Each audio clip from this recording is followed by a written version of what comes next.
Are the innovations of modern-day inventions making it a better world? If Shlomo Hamelech was truly the wisest man that ever lived, why didn't he invent them? These are some of the questions we're analyzing as part of the debate of ancient wisdom versus modern intellect. And once we delve into the answers, we find that there's a new question, a deeper question.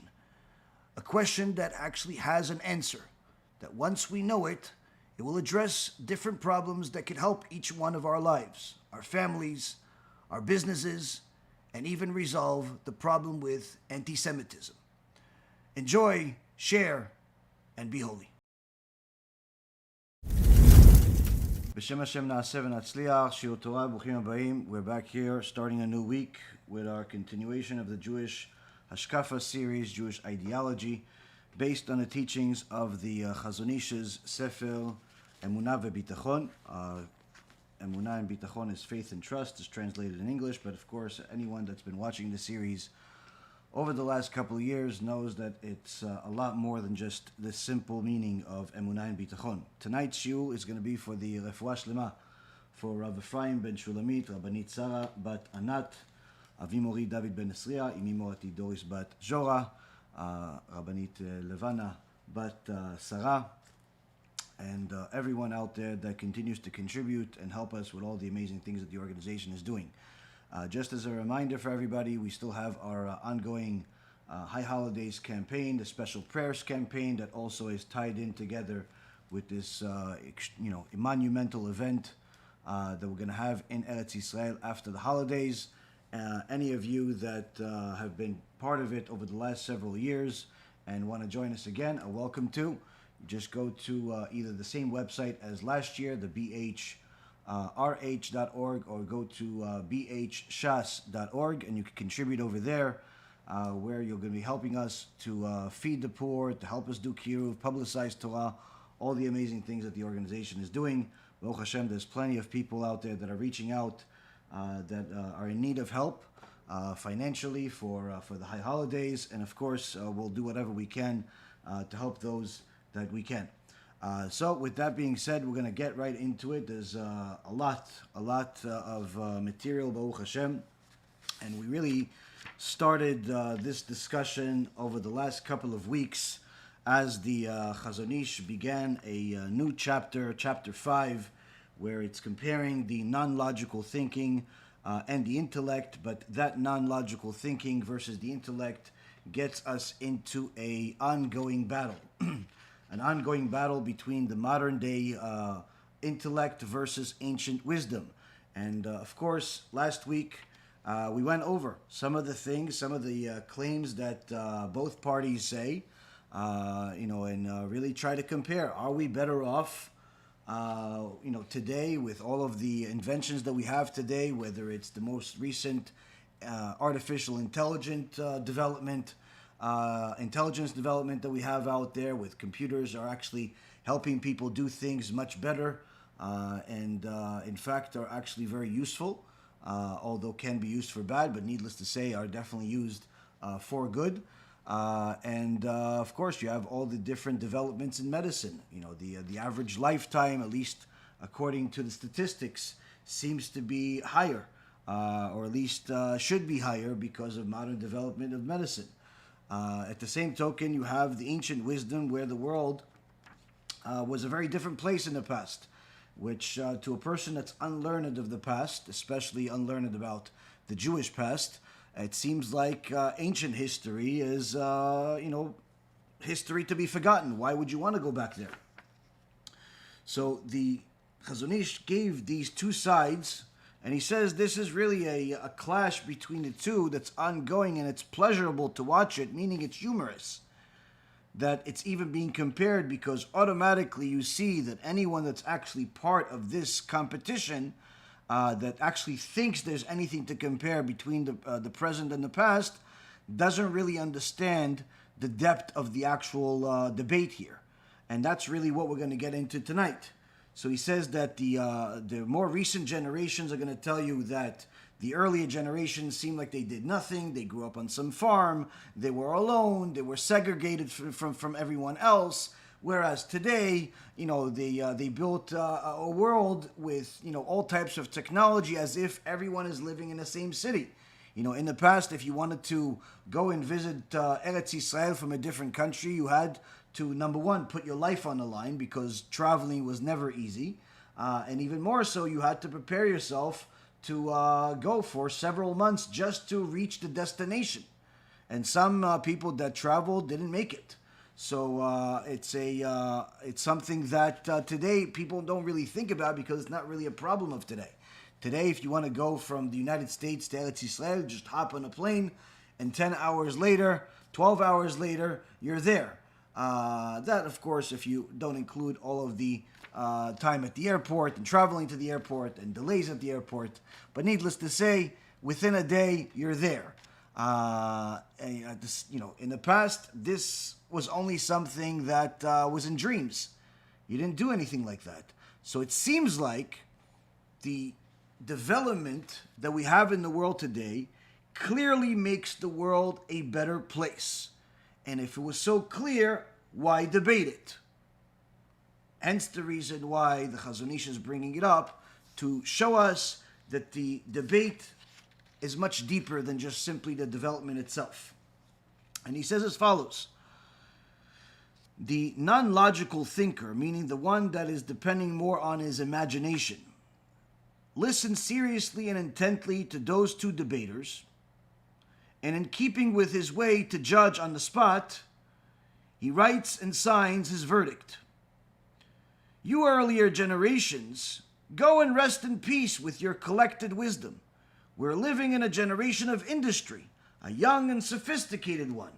So we see here already that here the Chazon Ish is giving us a personality of the day that really hasn't changed, since he wrote this a few decades ago, where this modern day logical, non-logical thinker, number one, wants to get to a conclusion right away, on the spot, makes decisions.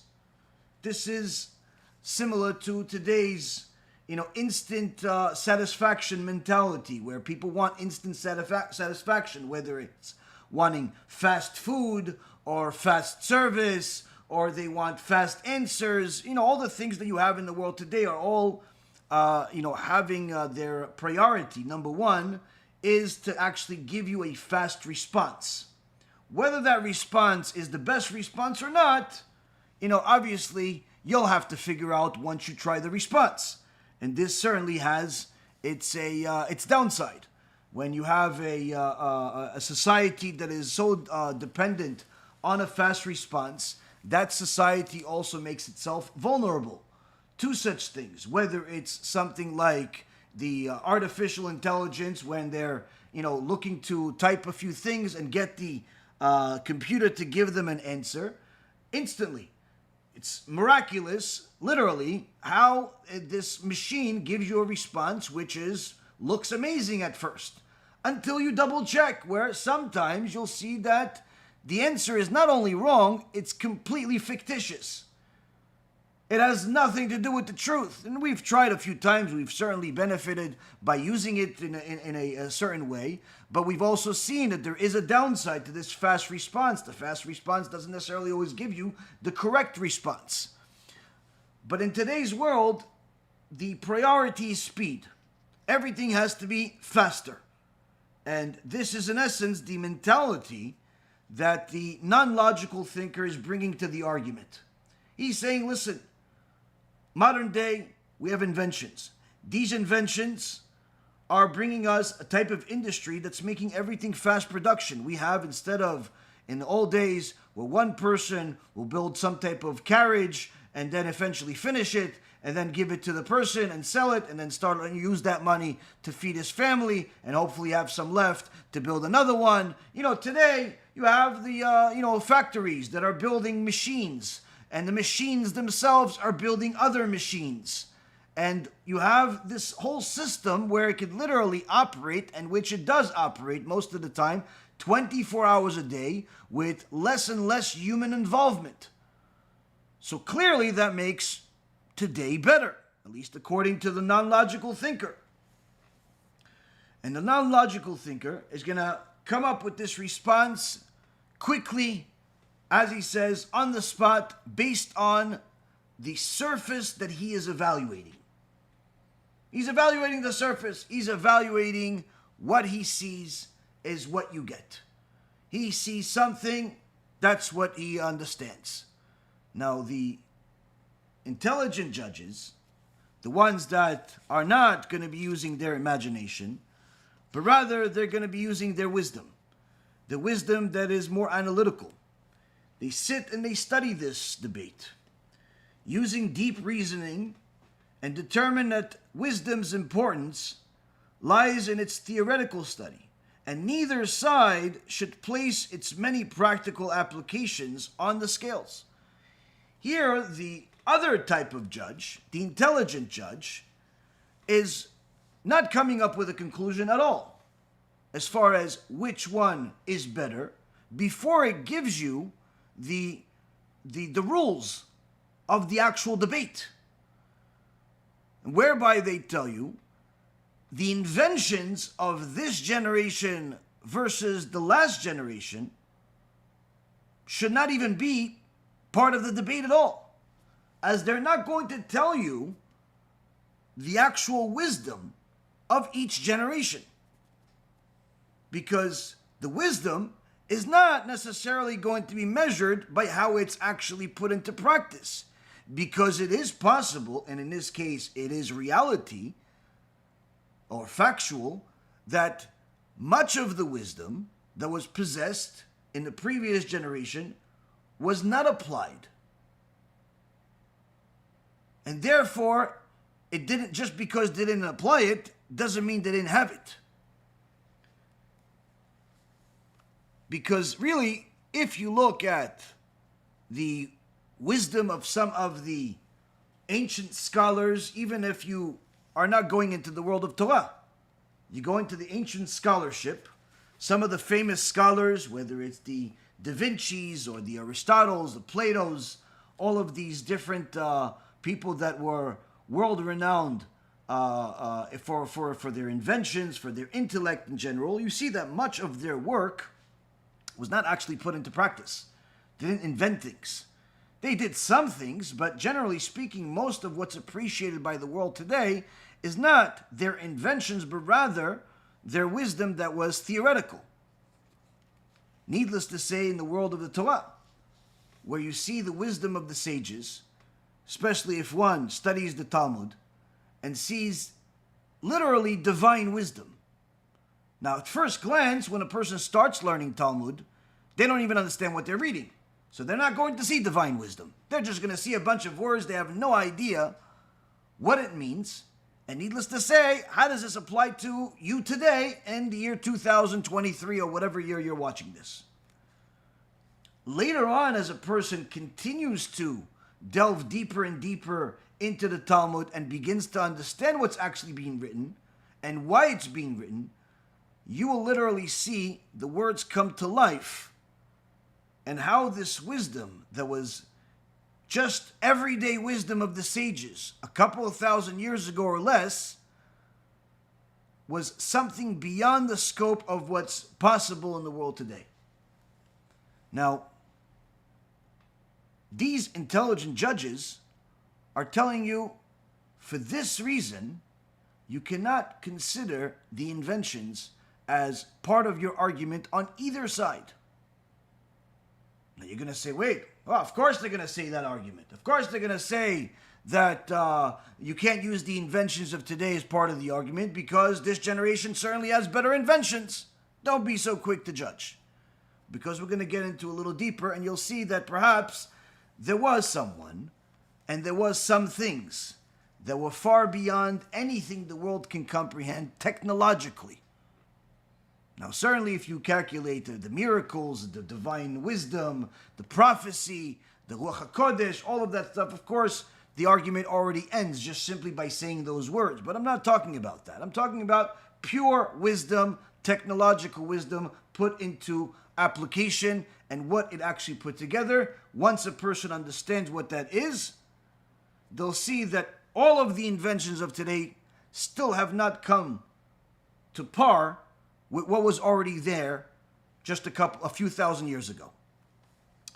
So here the Chazon Ish continues and says, the height of wisdom is abstract wisdom, and the fact that people use it in order to better their material life does not add honor or elevation to the wise soul that dwells in the heavens.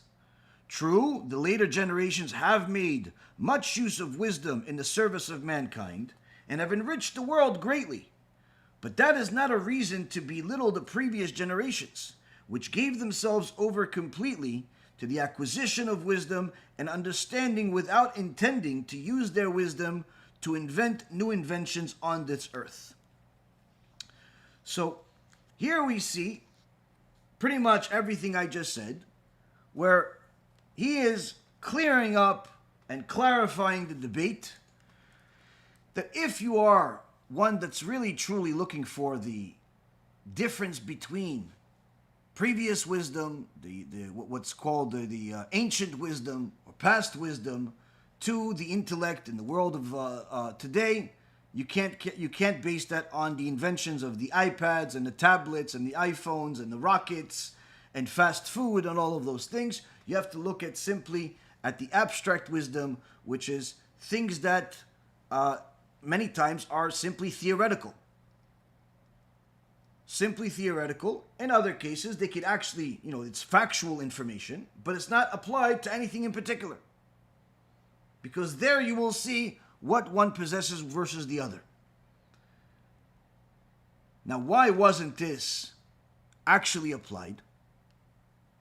And how does this have to do with us today? Are some of the questions we're going to have to answer. In fact, there's going to be a few questions we're going to address tonight that are going to pique some of your interest, more than perhaps it was already. One question is, was Einstein a genius according to the sages?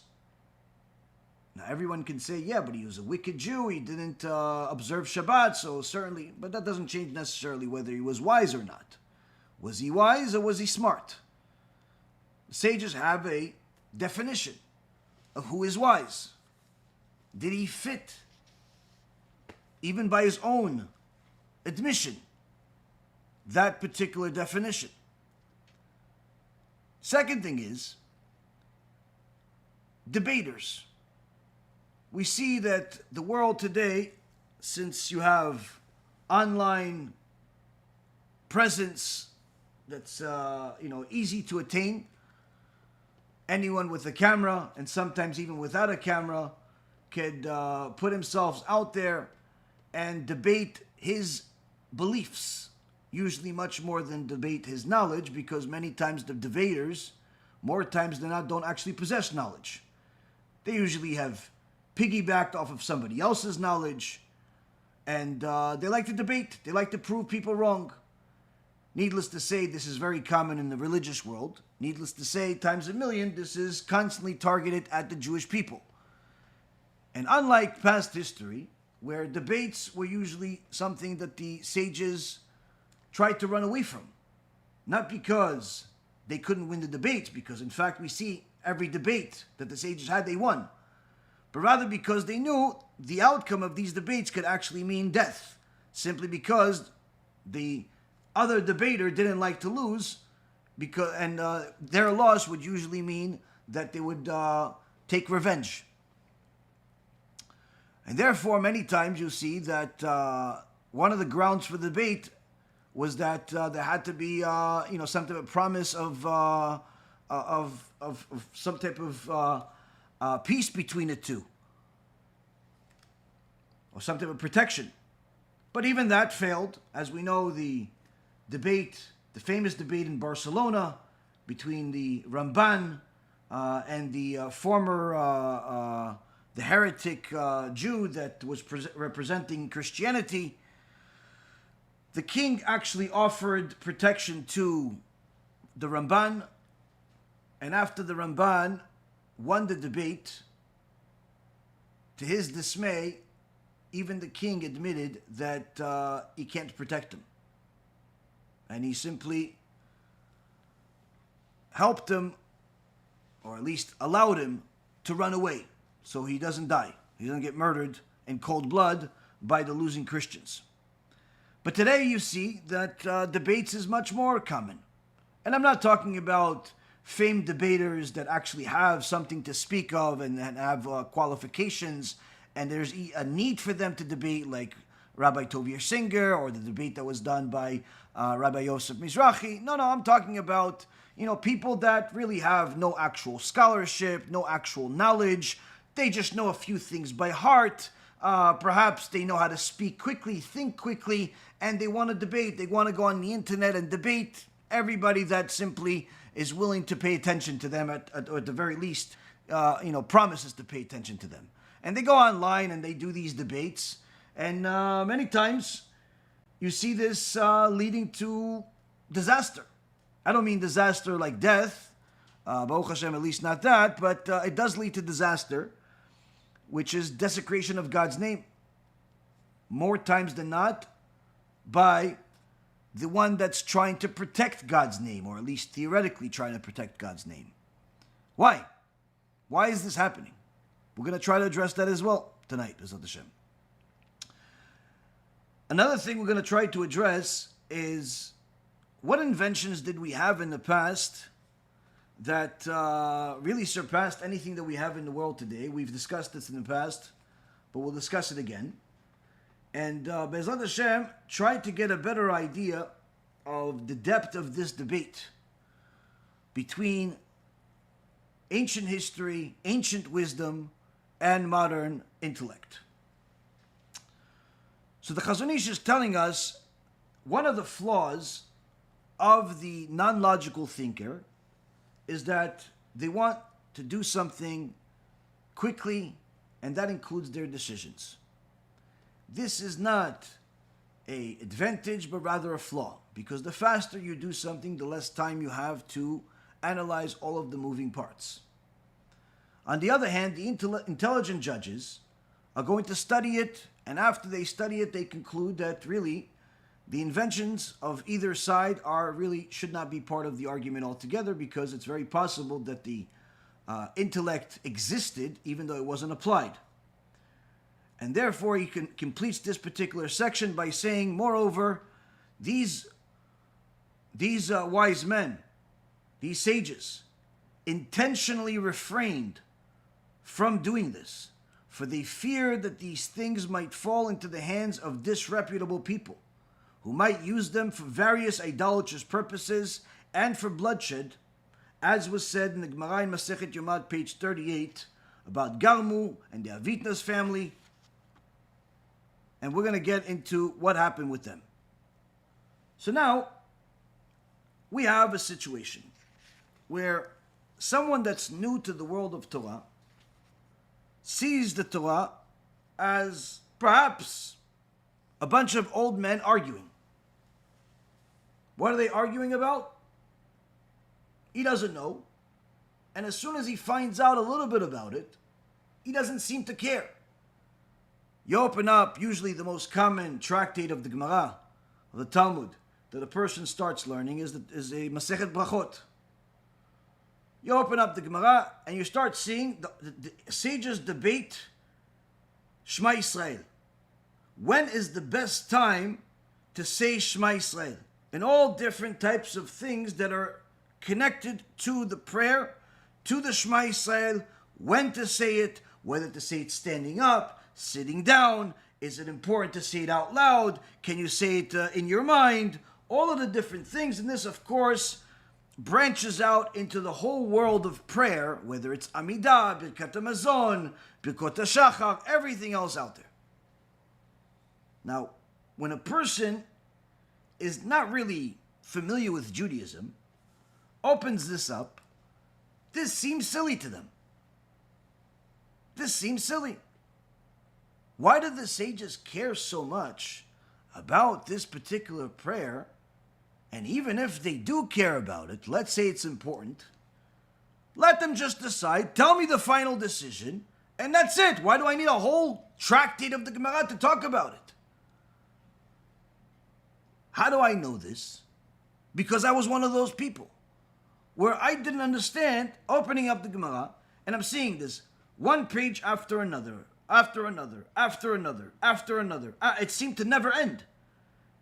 Arguing this point about when to say the Shema Yisrael and how, and I just said, okay, just tell me the final decision, and I'll do it. I want to do the right thing. Just tell me what to do.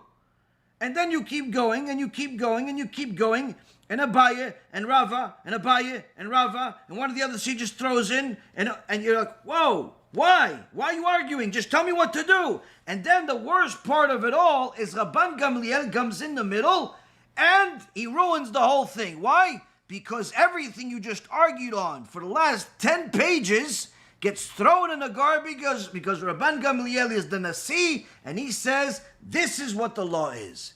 And I just simply wanted to just cry. I don't understand. Why did you take me on this journey? I went up the mountain. I went down the mountain. I went up the mountain again. I went down the mountain. Okay, I was on Abaye's side. And then I was on Rava's side. And then a few other sages came through, and I said, okay, maybe they make sense too. And then you bring Rabban Gamliel and just tells you an answer that no one even thought of, no one ever spoke of. And I said, okay, this must be the first and the last time this is going to happen. And then you continue to learn in the Talmud, and you realize this is a constant recurrence. Not every time, but it happens. And then you have Bet Hillel and Bet Shammai, and they say this, and then they argue. And then you find out that one of their debates about the smicha, which is whether to push your hands on the korban, on the sacrifice with your hands,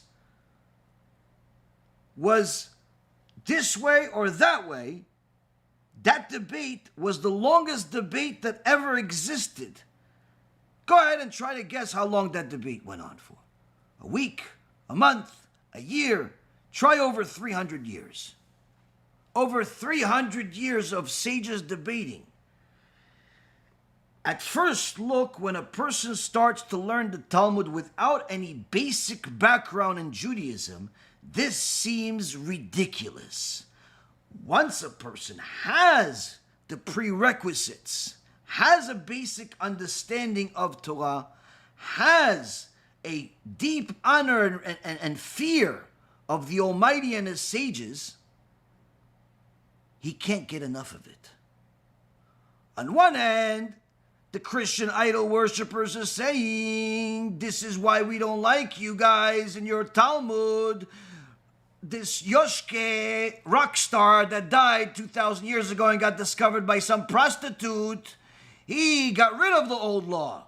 He got rid of the old law. We were relying on the prostitute because she said that the grave was empty. But us sages, we're saying, wait a minute, hold on a second. We don't rely on prostitutes. We don't rely on non-kosher people.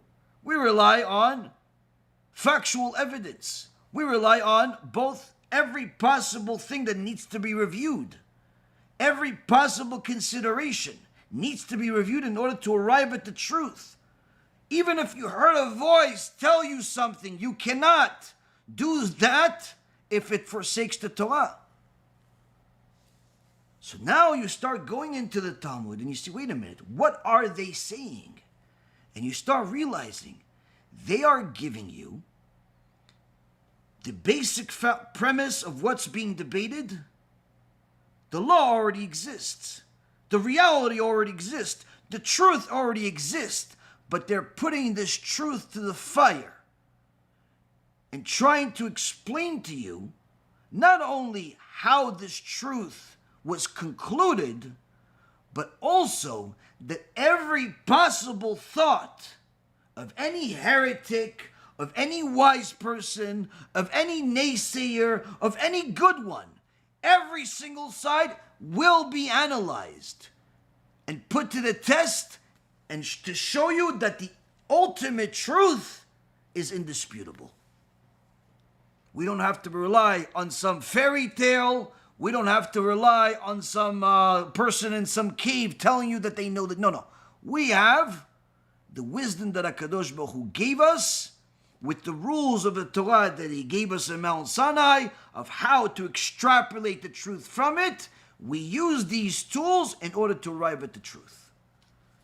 So now when a person goes into a Talmud And he starts seeing, wait, this debate has a lot of different factors. Why? Because it's not just which prayer to say and when to say it, but who says it under certain circumstances, and how this relates and how this connects to 50 million other things that are part of the day-to-day Jewish life. And you start seeing how the questions that they ask literally are things that your basic mind could never arrive at. Why? Because it's much more difficult to ask a good question than to give a good answer. Because to ask a good question means you need to know the material really well. To give an answer, sometimes you could just simply get lucky, but the answer doesn't necessarily mean you know how to arrive at the conclusion. It just means that you threw the number there. It's like one of these math teachers puts a very complicated calculus type of or statistics mathematic equation on the board, fills up the whole board with pies and square pies and all types of different mathematical terminologies. And a little 5-year-old kid comes and puts 1 on the board, and it happens to be the right answer. Does that mean that little 5-year-old kid knows what he's doing? No. He just got lucky, he put the number 1 there.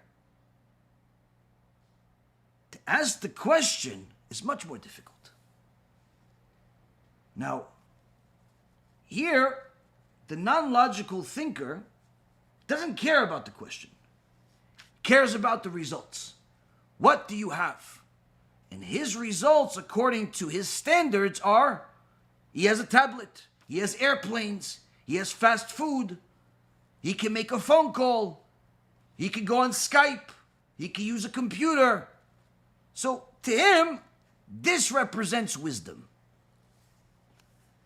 The real intelligent people are telling you, no. These are inventions. These are applications of certain intellect that existed. But it doesn't necessarily mean that they know the root of the wisdom itself and things that are expand beyond it. In fact, it doesn't negate the fact that previous generations had not just this wisdom, but even superior wisdom. They just simply chose not to use it. Now, why would anybody choose not to use it? Says the Chazon Ish,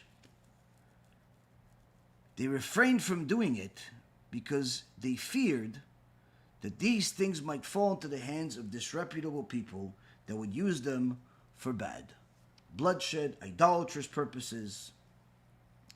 So the first question that we have to answer is, what is the definition of a wise person according to the Torah? The Mishnah in Masechet Avot chapter 2, Mishnah number 9, and also in the Gemara in Masechet Tamid, page 32a, says, Ezeu chacham aroe et hanolad. Who is wise? Someone that will see what's born, what's the outcome of what he's going to do before he does it. That's wisdom. Wisdom is not giving somebody an iPhone. Wisdom is not telling people a story. Wisdom is not age. Wisdom is not looks. Wisdom is not a good speech.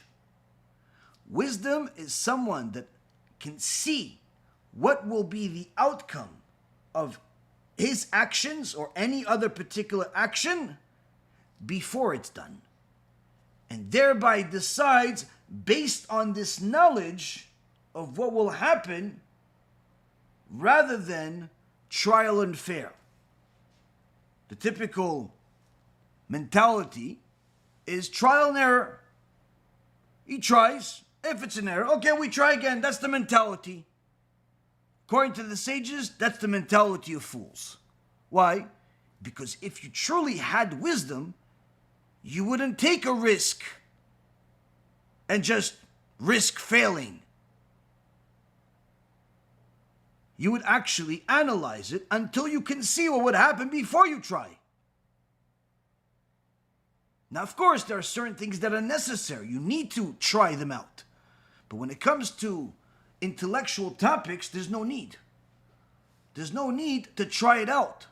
In practical purposes, you can actually look at the different debates, analyze every single condition that could possibly be, and this is really more of a scientific way of doing things. They don't invent every single thing that they draw on the board. They put the things on the board and they can already calculate what will be as a result. They see what will be out of it. This is closer to what we're talking about as far as wisdom than people that are just trying things out. He's going to try a business out, hopefully it works out. That's not wisdom. That's hoping for the best. So this trial and error, this knowing what will be the outcome before you actually do it, already tells us what the sages determine as, or deem as wisdom. And by that, we also have our first answer as far as whether Einstein was considered wise according to the sages. Although Einstein did a lot of things that certainly people appreciate, many people don't realize that some of the things that he actually claimed to, that were his claim to fame, were already written by the sages 800 years before he was even a thought in his parents' minds. But needless to say, one of the things that Einstein is most famous for is the atomic bomb. But yet, later on in his life, Einstein regretted being part of the atomic bomb because he saw the disaster that it brought to the world. So according to the sages, he is a fool. Although smart, intellectually, had a very high IQ, but as far as wisdom is concerned, a complete and utter fool. Because what did you think the bomb is going to be used for? Did you think that the bomb is going to make ice cream? Did you think that the bomb was going to sell cookies? What are bombs made for? They're made to cause damage. They're made to pressure someone, even if that means the destruction of entire cities or countries. You should have thought of it before you became part of it. You and Oppenheimer and some of the other people that were smart as far as mathematics and science and physics and all types of other subjects, smart. But wise? Not at all. Because look at what's happened. Because even though you can certainly use the atom for positive purposes, generally speaking, the main thing that's changed and transformed war over the last 100 years versus all other generations before it is that every war could literally lead to the end of the world now. In the past, people would fight. They had some spears and some bows and arrows, and eventually they had some cannons and all types of things. And yeah, it certainly led to destruction and a lot of death, but nowhere near what could be done now in a very short period of time. In fact, one of the prophecies that's in the Tanakh, in the book of Zechariah, chapter 14, where he talks about the final war of Gog and Magog, where 2/3 of the world will be destroyed. The sages come over there and they tell us that this destruction will happen in 8 minutes. When the sages said it, it was at a time where atomic bombs didn't exist. Nothing even remotely close to an atomic bomb existed. At that time, when they said it, literally, they didn't even have guns. Your most powerful weapon was a boulder that you were able to slingshot to destroy, a building. That's it. You didn't have anything that could annihilate 2/3 of the world population. Needless to say, in 8 minutes, if you went to war, you could kill a bunch of people that are in front of you, but they're friends in a different city. They're beyond your reach. So when the sages said, this destruction of the world that's predicted and prophesied in the Torah, in chapter 38 of Ezekiel, and also in chapter 14 of Zechariah, this seems silly, like a silly prediction, until we arrive at the last century, where this so-called silly prediction became a reality, showing us the power of prophecy and how the true prophecy is not predicting something that's probable, It's predicting something that's not even possible according to the current status. So, when you have a bunch of smart people not have wisdom, the damage could be catastrophic. This is also the case in modern medicine. Of course, everyone is aware of the pandemic we've all dealt with over the last few years of the corona. And of course, I know there's 1.5 million different debates on either side, the vaccine, no vaccine. We're not going to get into that. We've spoken enough about it over the past.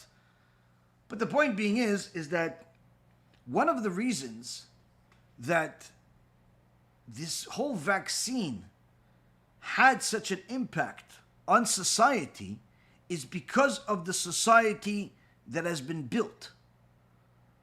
A society that wants on-demand service, a society that wants fast service, a society that demands immediate answers, is also a society that has made itself vulnerable to accept whatever answer is given to it, even if they don't know necessarily what side effects will come with these answers.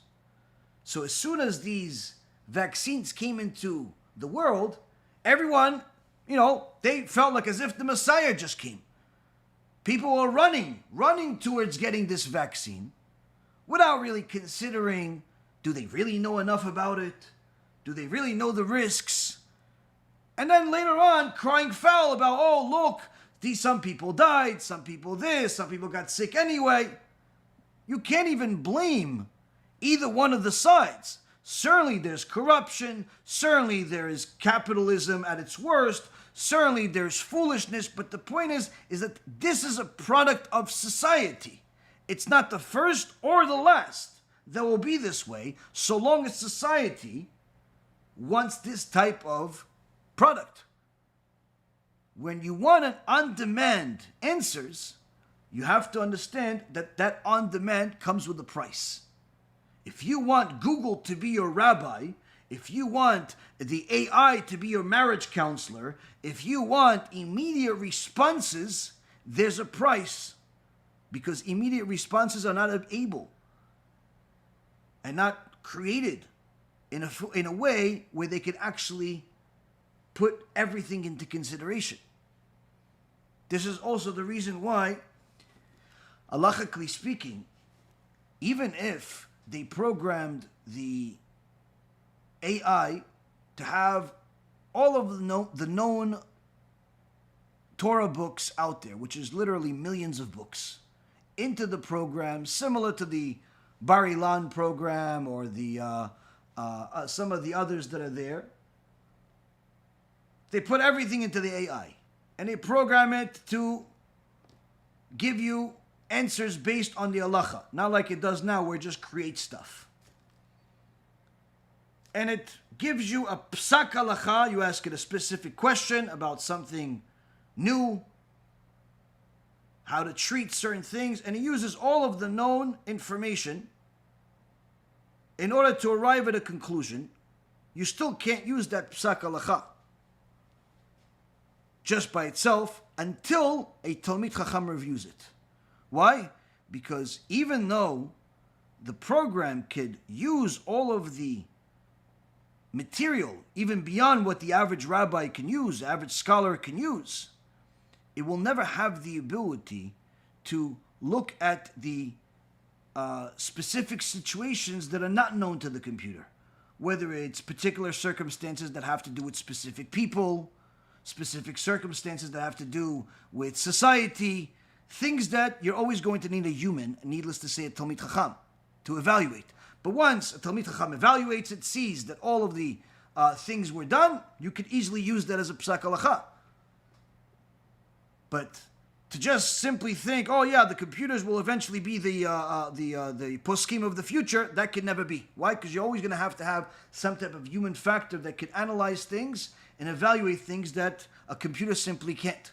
For example, if somebody asks you a question, can I get a divorce? Or can I get married? Or can I stay married but not go to the mikveh? A according to the halakha, the computer is going to analyze these several questions based on the law.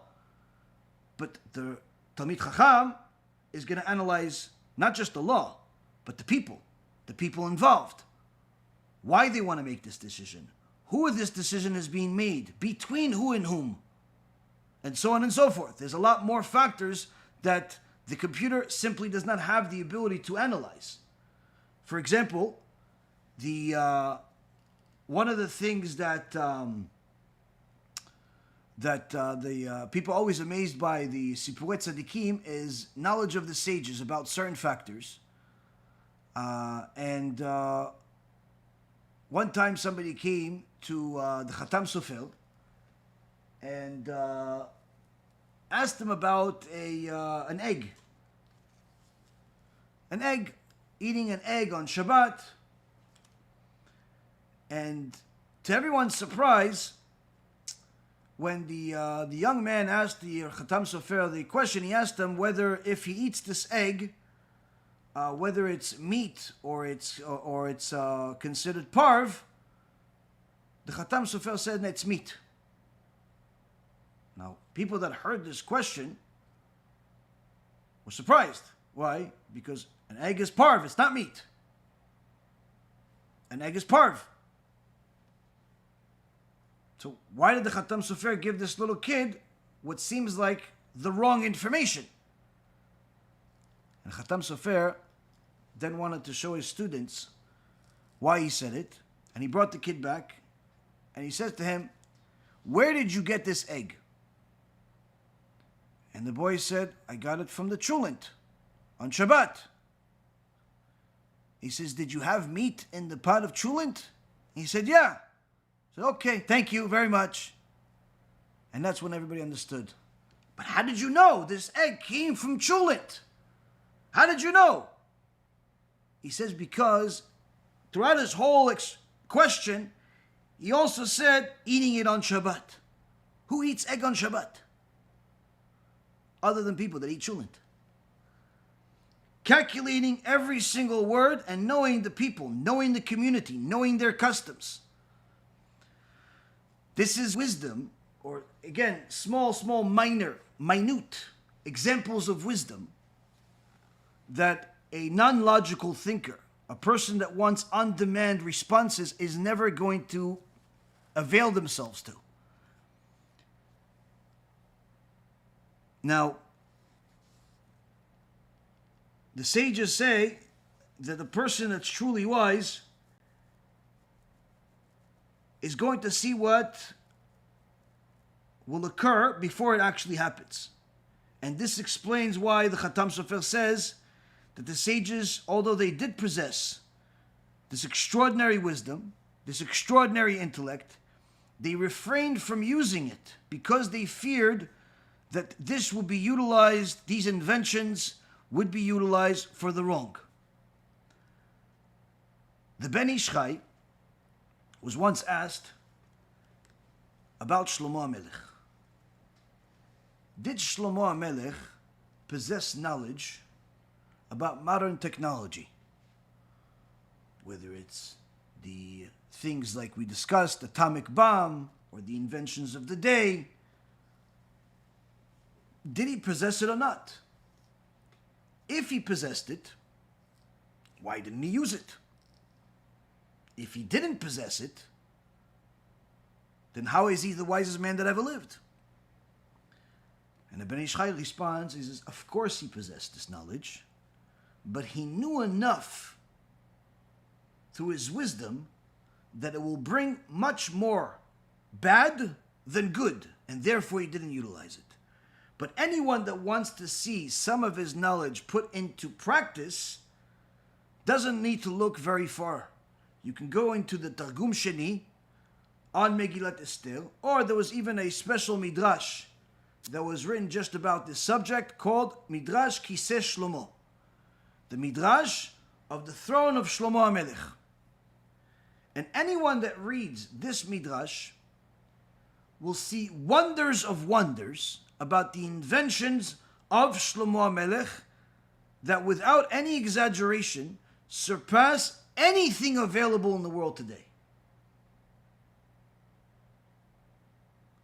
Some examples are, his throne was not just a huge chair, but rather a throne that was on wheels, connected to 71 other chairs, everything made of gold.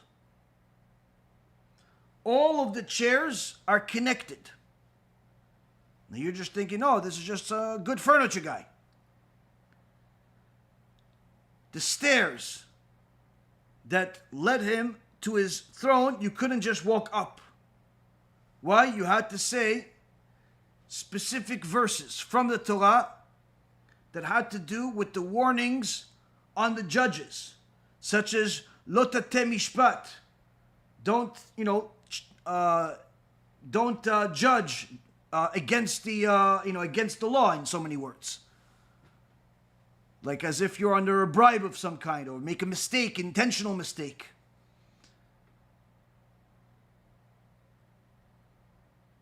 Each time he would say this verse, the animals that were on each step that represented different things, the first step having a lion on one side, a golden lion, and an ox on the other side. The second step would have a tiger and a deer. And each step had different set of animals. Once on one side was the impure animals, and on the other side was pure animals, animals that were kosher. And each time he would say a verse, the animals would raise him to the next step. As a side note, Shlomo Hamelech married 1,000 women because he wanted to bring Mashiach. He wanted to make world peace. One of the women that he made a mistake of marrying was the daughter of Paro, the Paro of the day. Paro is not an actual name, it's like saying Caesar. And he converted her to Judaism, but she never really was a righteous convert. She went back to her idolatrous ways, and she caused him to have a lot of problems in his life. But this made her father, Paro, his father-in-law. So after Shlomo Hamelech died, this Paro came to take the throne of Shlomo, his son-in-law. But he didn't know about all of these things, and he tried going up to the throne, but as soon as he took the first step, because the lion didn't hear the voice of Shlomo Hamelech saying this verse, as soon as he took the first step, he gave Paro such a hit that he made him paralyzed for the rest of his life. And therefore, from that point on, this Paro was called Paro Necho. Necho comes from the word neche. Neche is like crippled. Each step, Paro would have to say a verse and it would raise him, it would lift him. After he eventually got to the throne, there was a golden dove. Again, this is literally gold. It's not gold with semiconductor chips in it. How gold flies, how gold hears, how gold does all these things? Your question is a good question, but I don't have an answer for that. Other than Shlomo's wisdom is superior to anything we could possibly imagine. But he was able to manipulate gold in such a fashion where after he arrived at the throne, there was a dove that would carry his crown and put it on his head. Then the dove would go fly in the air by itself, not with a remote control even, and bring a Sefer Torah scroll and put it in his arms.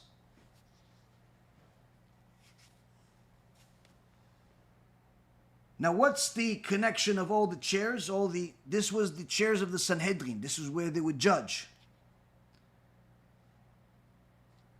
And this throne was advanced in such a way that any time somebody lied,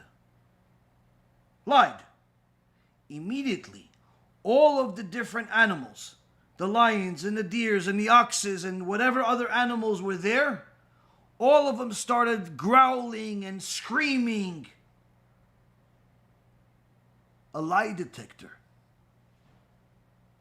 unlike anything else in the world, without connecting any wires to the person and pretending like it's reading its lies, when in reality it's barely even reading his pulse. So these types of things, Abutai, and there's much more. These types of things already existed 3,000 years ago. So the Ben Ish Chai goes back and he says, obviously, this invention in itself is superior to anything we had in the world back then, needless to say in the world today. So why didn't he develop it further? Make cars, make planes, make spaceships, make a bunch of things. Because his wisdom was true wisdom. And thereby that wisdom allowed him to understand that developing it further would create more bad than good. The difference between someone that's smart and wicked versus somebody that's wise and righteous is that somebody that's smart and wicked, even if they know that they don't really know what is the outcome of this product they created. They created a medicine. They created a medicine and say, listen, there's this disease. We have the medicine for this disease. What do you have? Corona? No problem. We can heal this disease. It's going to solve the disease. Okay, great. Give us how much you want for it. We'll pay you whatever price. People are dying everywhere. No problem. I'll sell it to you by the millions. Sounds like a nice guy. Sounds like a really clever, smart guy. Until people start dying left and right. And I ask, wait a minute. Why are people dying? He says, oh, yeah, that's kind of one of the side effects. Why did you tell us now? Why didn't you tell us before we bought it? Oh, no, if I would have told you before, you wouldn't have bought it. That's a wicked person. Smart, but wicked. Many times, people create stuff, and it looks like they're smart. But in reality, what people don't realize is that just because someone is smart doesn't necessarily mean you could side with them, because they can be smart and evil at the same time. And therefore, if a person has righteousness, it's much more valuable than the intellect that they have, because you know that their righteousness is going to determine whether they'll take a step or not. If they develop something and they know that this can create more problems than solutions, their righteousness is going to lead them to stay away from it. And that's what the difference is between smart and righteous and the smart and wicked. Where the righteous person will give up on the monetary aspirations for the greater good. One of the great examples that we see this is from Shlomo Hamelech himself. He saw that there is certain things that can be developed in the world, but he chose not to develop them, because if we take this and we now build cars, we now have a whole new problems of car accidents, something that didn't exist beforehand. And you may think, yeah, but it allowed people to develop, allowed people to go from city to city. Sure, but we survived fine without it. We survived fine without it. Now you have a whole new problem. There are literally millions of people that die from car crashes. Literally millions of people that die from all types of accidents. A problem we didn't have from the past. Now that it's already there, there's obviously you utilize things to the best of your ability. But the point being is that the wisdom of Shlomo Hamelech knew that this is going to be the outcome. And knew that it's really for the better good if it's not invented. At least not by him. Same concept goes for a lot of other things. There are a lot of new problems in the world today that didn't exist in the past because of these new inventions. This doesn't necessarily make a person forbidden from using them. Certainly you can use them to the best of your ability and safety.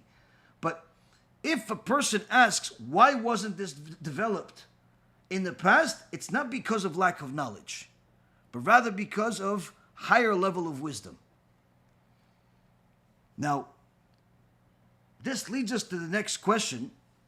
which is, why is it that despite the Jewish people having the truth since day one, we received the Torah at Mount Sinai, the whole world acknowledges that, admits it, it's never been disputed, but yet the Torah tells us in many places that we have to stay away from heretics, from people that are against the Torah.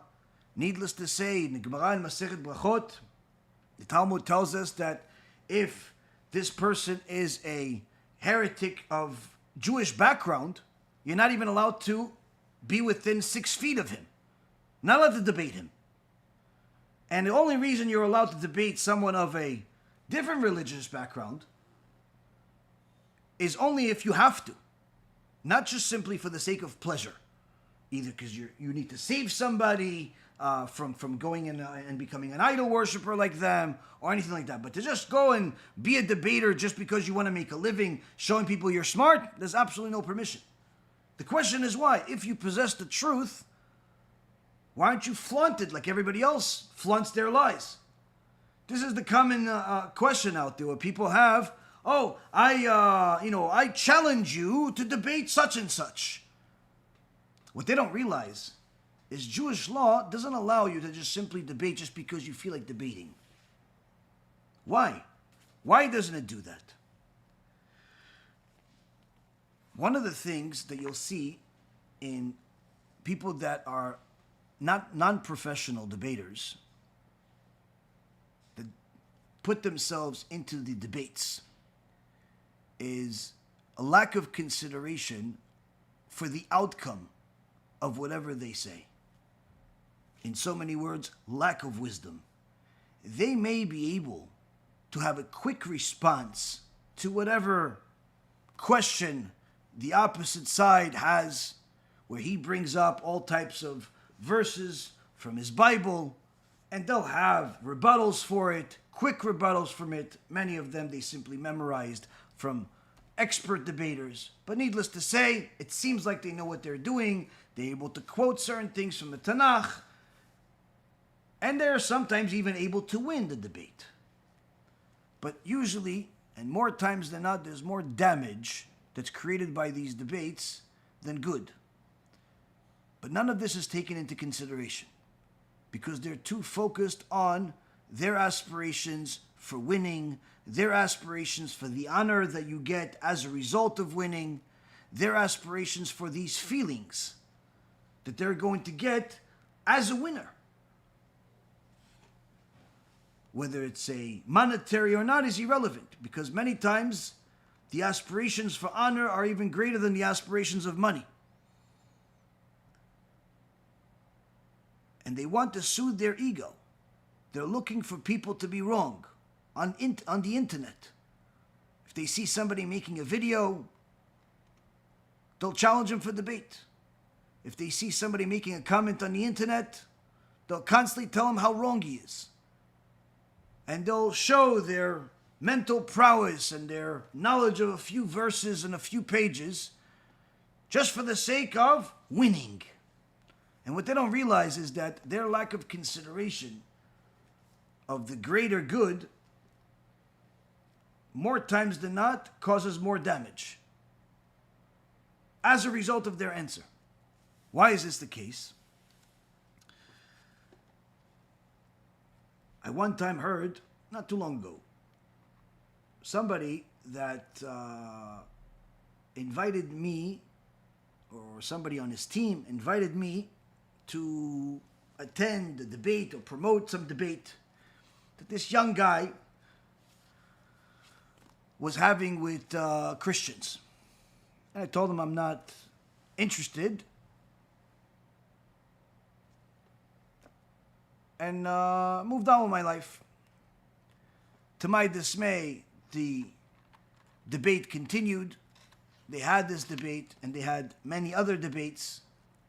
And I didn't track it, but until recently, maybe a few months ago, I ran into it. I ran into some other debate that he had. I listened to it for a few minutes, and the opposing side of the church was a Messianic Jew, which is really the church, was telling this Jewish guy that he doesn't know his Rambam well enough. He doesn't know his Talmud well enough. And he was quoting it. And the Jew comes back and says, listen, who cares about what the Rambam or the Talmud says? I care about what God says.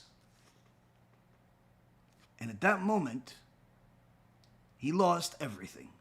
He doesn't realize it, but he lost everything. Even if he won the debate, and even if he won 1,000 debates before it. Why? The moment you say that you don't care about the tradition, you don't care about our poskim, you don't care about our sages, you become worse than the one you're debating against. And that's unfortunately one of the things that I've seen as a common denominator, is that people don't think through what they're saying, and they say stupid things. Because he heard professional debaters that actually know what they're talking about, that actually really are Talmidei Chachamim, say, let's consider what God says, or let's prioritize what God says. In his little mind, this little peanut decided, oh yeah, let's say what God says and disregard the sages, disregard the Talmud, disregard everything, as if they're representing something else. As if they're representing their own unique thought. As if that's not also divine wisdom, as if HaShem is not speaking through them, as if they're not simply interpreting what the Torah tells us. He wants to interpret things on his own. Who cares? At that moment, he desecrated God's name. So what ends up happening is that the debaters that are not really considering the weight of their words, usually it's a domino effect of tragedy. Then they start debating anyone and everyone and giving a stage to a bunch of people that could easily manipulate and influence people in a negative way. Even if they lose the debate, they could still get the stage of actually a few people and win a few people over. This is the reason why we fought so hard against the Ephraim Goldberg and his idea of bringing Christian missionaries to synagogues, and why the sages forbid it under all conditions. Not allowed to be within 4 feet, 4 amot, 6 feet of them. Why? Because even if they're talking about a secular subject, even if they're losing the debate, still it could be a problem. It could be a problem.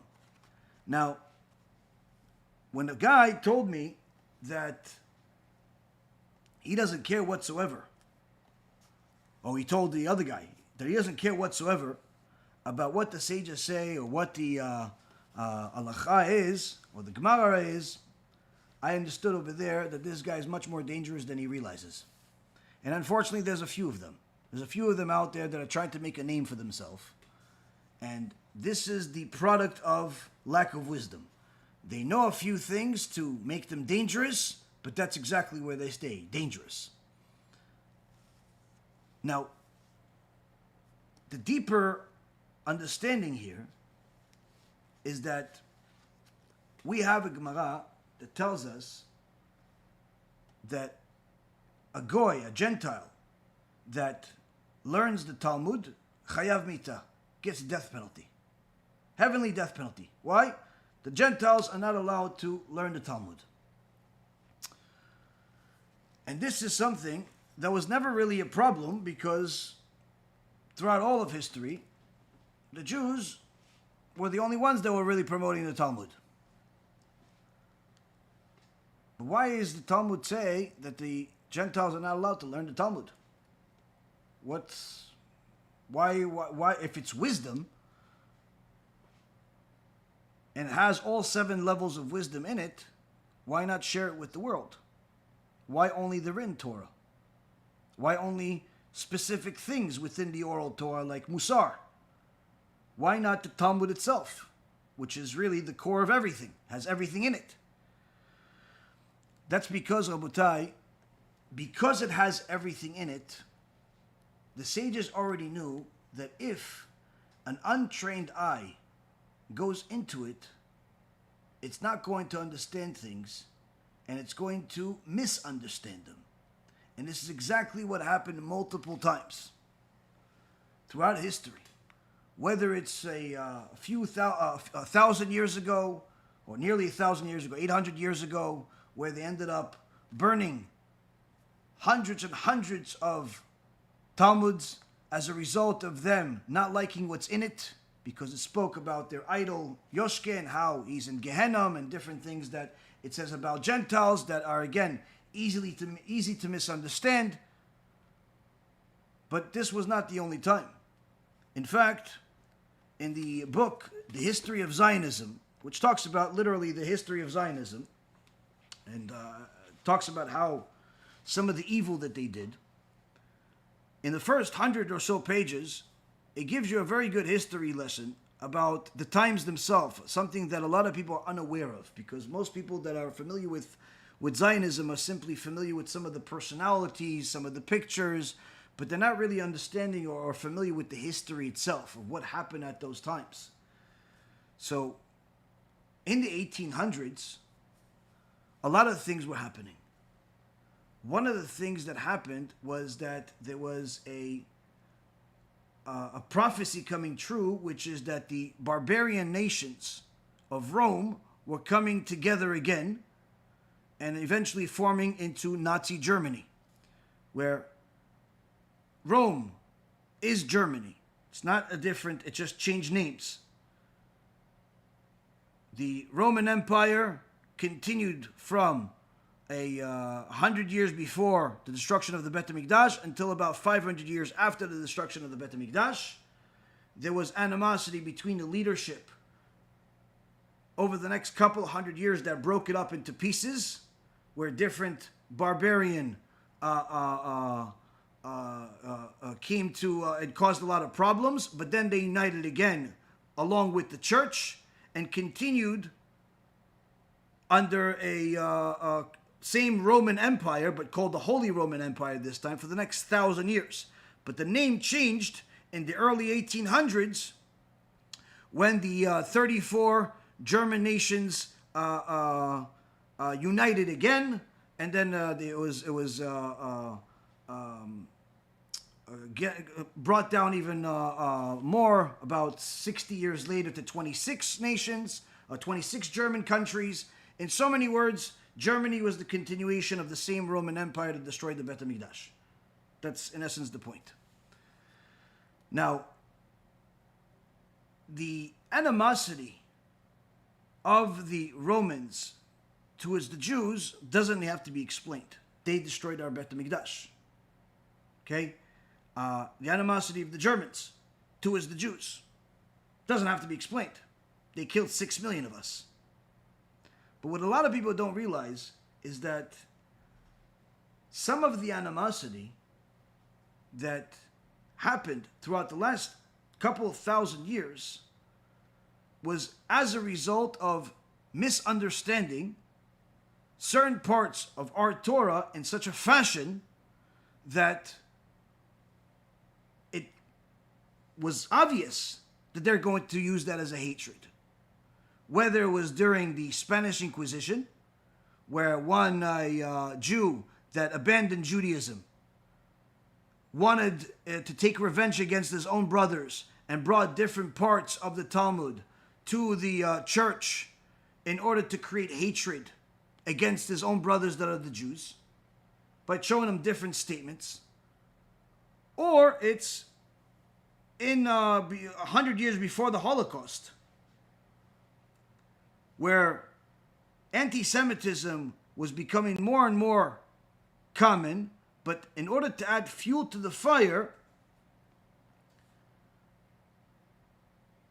the book says in page 28 that anti-Semitic Jewish campaigns proceeded on various levels: agitation by street corner rabble-rousers, petition to limit Jewish influence in the public, the appearance of fresh revelations on the Talmud, the exclusion of Jews from student organizations.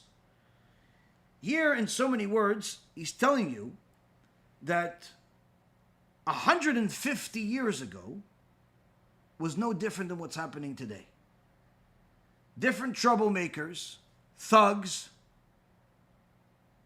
went into the Talmud, grabbed whatever they could that they could recognize, and say, look, it says that the Gentiles are animals. It says Gentiles deserve death penalty for learning the Talmud. It says all types of things in the Talmud. They don't really understand the body, the context, who, what, when, how. They just look at a superficial statement and they publicize this statement. And of course, the viewers are even more clueless than the actual thug that's preaching this. They're just looking for an excuse to hate. The troublemaker is giving them the excuse to hate. In the middle of the street. Where is this done today? And has been done for the last several years, or even more than several years? You have all of these anti-Semitic Hebrew Israelites, or Israelites, or whatever they call themselves, black Hebrew Israelites, burgundy Israelites, whatever they are. They, in essence, define themselves as the real Jews, apparently, and their identity has been stolen. When was it stolen? How can you possibly steal an identity? I'm not really sure. They even have arguments. What is their argument? How could you really be the real Jews if you're not all black? As if the Torah says that you have to be black in order to be Jewish. How can you believe in this evil Talmud? As if you know what's in the Talmud. How could you even call yourself Jewish when the letter J was only invented 500 years ago? Who cares when the letter J was invented 500 years ago? All of these things just show how stupid they are and how ignorant their leaders are. Because they're basing everything that they have on the premise that their current knowledge is the only knowledge that exists. One of it being the English language. They're saying, oh, J was invented 500 years ago. There was no J. Judaism started 3,334 years ago at Mount Sinai. We spoke Hebrew, you morons. We didn't need J. We have the letter Gimel, which under certain Nikud has the sound of the letter G. Under different Nikud, which is a different, it's the equivalent of vowels, it has the sound of J. The entire English language was invented about less than 1,000 years ago. Who cares about J or English? Judaism didn't start with either one of them, nor does it need either one of them. But of course, the average person that's following these people doesn't know any of this stuff. They're just looking for excuses to justify their hate. So when they tell you different things about the Talmud, says this thing is bad about the Gentiles, that thing is bad, this thing is bad, the average person out there, oh yeah, Jews are bad. Look, they like this Talmud. So only a person that's well learned could truly tell you that this is foolishness. Whereas somebody that's not really familiar with the Talmud, doesn't know how to explain every single thing, doesn't know how to, is left or right, could easily arrive at the wrong place. And that's one of the things that happens with these debates. That's what happens with these types of teachings, where they're teaching people anything and everything just for the sake of getting a crowd. This is no different than giving people any type of medicine because it does one thing good without really considering the side effects. So when you have the old generation of sages compared to the new generation of inventors, of smart people, the reason why the Chazon Ish is telling us this is humorous, it's because there's no comparison. While the current generation is primarily focused on what can you show me now, the older generation was solely concerned about what can I learn from this, and what kind of good versus what kind of bad can come out of this. Before I do anything with it, I need to know the risks. I need to know all of the possible outcomes. Every single possible thing that could come from there.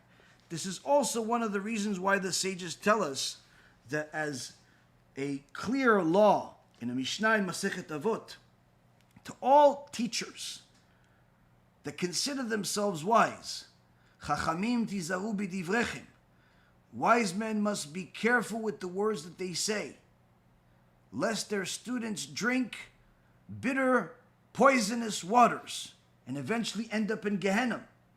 This is a rebuke to different type of teachers that teach, but in a fashion where only they understand themselves. Like, for example, where we have different things where we've said about these heretics, like Manis Friedman usually, and we say, look, he says things that are heretical. We have the 13 principles of faith, that there's reward and punishment, the Torah will never change. He says things like, there's no reward and punishment, that God will say, I'm sorry, and apologize to everybody. These types of statements are heretical. He recently said that, God is at fault for your sins. This is literally even worse than idol worship. So what do his followers, or what I like to call his victims, say to defend him? No, you don't understand him. Okay, explain him to me then. And really, they never could explain him. But the funny thing is what they don't realize is that if you're a public speaker and you're speaking to the public, especially via internet, if you're truly a wise person, you have to take everything into consideration, meaning you have to take into consideration what will come out of my mouth and enter their mind. Will they understand what I'm saying? Or will only some unique, special people understand what I'm saying? Because if only a few people are going to understand this particular speech, perhaps I should make some type of statement that this is only meant for specific people. Perhaps I shouldn't say it at all. Perhaps I should clarify myself so everyone could understand me. And if somebody makes that mistake one time, fine, fix it the next. But if somebody makes a career of statements that apparently nobody understands, not scholars, not the students, no one understands. All they could all say is, no one understands. It's something magical, mystical. Perhaps maybe, in Gehenna they're going to understand it in the seventh chamber. Because in this world, no one understands it. If no one understands it, why are you teaching it? Who's learning anything if you're not explaining yourself? If you're saying God will apologize to you, to a normal person, that means you are a heretic. You think you're God. You think that God owes you something. That's what that means to a normal person. But if you have a different meaning, then please tell us, show us this wisdom of yours that no one's ever heard of. Because anytime somebody has watched it without already being poisoned by the heresy, but only by knowing Torah, within 2 seconds, they literally want to put their fingers in their ears to not hear this horrible statement. And some of them make the statement of, the famous Talmudic statement of, Afra bepuma, put dust in his mouth. How could he say such things? But his students that are not scholars, they don't understand either, but they tell you don't understand. So apparently, the scholars don't understand, smart people don't understand, the students don't understand, no one understands, but it's still good teachings apparently, according to some people. Why? Because it's been happening for a long time. So here we see, Rabotai, is that if a person wants just any bit of information, just in order to meet his immediate desire, there's a risk with it. If you're going to take any pill just because you don't feel good, you're also putting your life on the line. If you're going to listen to anybody just because you want to listen to something, be prepared that you may listen to something that's forbidden. if you're going to go wherever you're going to go without really considering all of the things that could happen with this trip, you're putting a lot of things on the line. This is something that's not common in the current generation by most of the leaders out there, simply because they're the leaders of a generation that is looking for immediate gratification. The previous generation was led by the sages that didn't care about immediate gratification. They cared about outcome. What is the outcome of this statement? Now, this is one of the interesting MUSSAR stories that can put things into perspective. The Anaf Etz Avot by Rav Ovadia, he brings a famous story about a fox. A fox that spotted a field full of the best grapes you could possibly imagine. And as soon as he tried to enter this field, he saw it's covered by a fence. He tried going through the fence. There was a hole in there, but he couldn't fit. But the grapes looked so good, he couldn't give up on it. He said, I have to get this. I have to get these grapes. So what did he do? He fasted. He fasted for a week. Lost some weight. Went back to the hole. Slipped right in. And he started feasting on the grapes. And since there were so many of them, the owner didn't know that he's even there. And he was there day and night, enjoying himself. One day, he said, okay, I ate enough grapes. I'm tired of the grapes. It's time to go. He went back to the hole. But now, he's got representation. Can't fit in the hole. He says, whoa, harvest is coming up soon. If the owner sees me here, he's going to kill me. I got to get out of here. What did he do? He fasted again. He fasted for a week and a half this time. Because now he has some extra weight, some extra representation. After a week and a half of starving himself, slips through the hole, climbs up the mountain and looks down at the valley at all these beautiful grapes. He says, what a world of lies this is. I'm in the same place that I was before I entered you. This is the world of lies, Rabotai.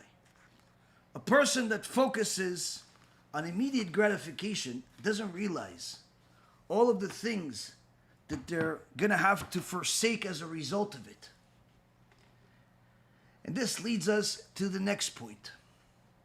When it comes to business, one of the places that the anti-Semites have constantly captured Jewish people with a hot hand or a red-handed is in the world of business,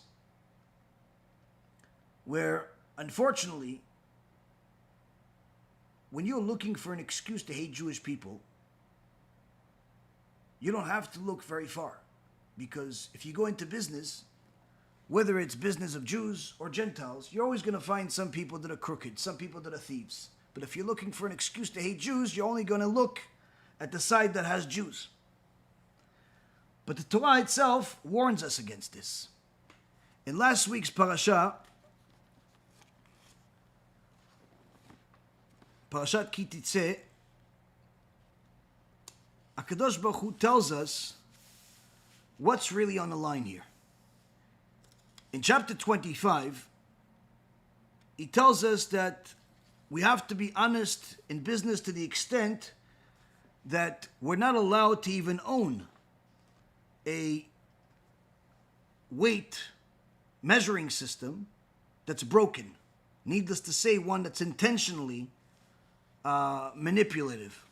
Where if you have a weight system, a scale, where you know that one party is going to benefit while the other loses as a result of this manipulation of the scale, you're not even allowed to own it. And there's an actual halacha that you're not allowed to own a broken scale. Why? Because when the Jewish people look at the Torah, they can find every answer to every question possible. But when they look at this, if they're only looking at it from the modern day perception, they see there's something wrong here. Why? Because first it says you have to have honest business, honest scales, not allowed to have these broken scales. And then the next verse talks about, remember what Amalek did to you. What does one thing have to do with the other? I can understand if it talks about the scales and it finishes the parasha. Talks about business and then talks about other parts of business. But here it says, you have the scales and then it talks about Amalek. What's the connection? Rashi, from 900 years ago, extrapolated from this the need for us to know that when we, as a Jewish people, are dishonest in business, we empower Amalek. That's why the two verses are connected. But why? Why is it that dishonest Jewish business empowers the Nazis, empowers the anti-Semites, empowers the people that are looking for an excuse to destroy the Jewish people even without a reason? What's the connection between the two? I mean, certainly there is non-Jewish people that are dishonest, but you don't see any pogroms and inquisitions against them.